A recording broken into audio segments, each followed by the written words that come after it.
আসসালামু আলাইকুম সবাইকে। কেমন আছেন সবাই? আশা করছি আল্লাহর রহমতে ভালো আছেন এবং সুস্থ আছেন।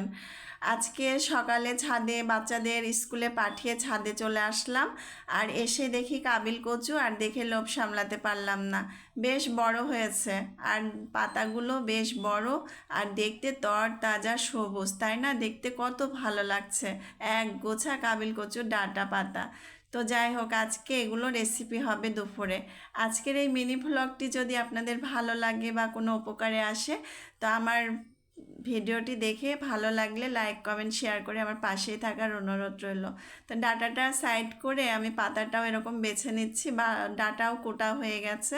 এটা সাইডে রেখে ভাতটা চুলায় দিয়ে নেব। ভাতে একটু তেলও দেবো যাতে বলক খেয়ে উঠলে না পড়ে যায়। আর এদিকে কড়াইতে পানি বসিয়ে দিয়েছি, পানিটাও ফুটে যাওয়ার পরে এখন ডাটাগুলো দিয়ে দিলাম, একটু ভাপ দিয়ে নেব। ভাপ দিলে একটু ভালো হয়। তো এটা ভাপ দেওয়া হয়ে গেল, এটা সাইডে রেখে দেব। আর এদিকে দেখব ভাতটা কতদূর হয়েছে। ভাতটা আরেকটু হবে। তো এখন আমি ভাতটা হতে থাক, আর এদিকে আমি ডাঁটাটা ভাজি করে ফেলি।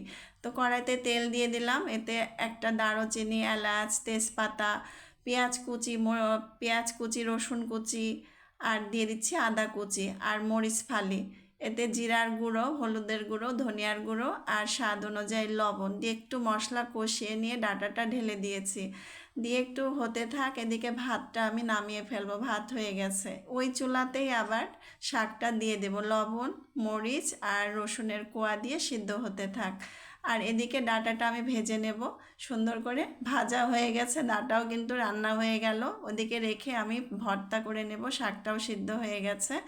আর এই শাক ভর্তা যে কি মজা, মানে বলে বোঝাতে পারবো না। গরম ভাতের সাথে খেয়ে দেখবেন, খুবই মজার। তো যাই হোক, এই ভর্তাটা রেডি হয়ে গেল আমার। আর আজকের রেসিপিতে মুরগির গোশ, আর ছিল শাক ভর্তা, আর কাবিল কচুর ডাঁটা ভাজি। তো সবাই ভালো থাকবেন, সুস্থ থাকবেন। আসসালামু আলাইকুম, খোদা হাফেজ।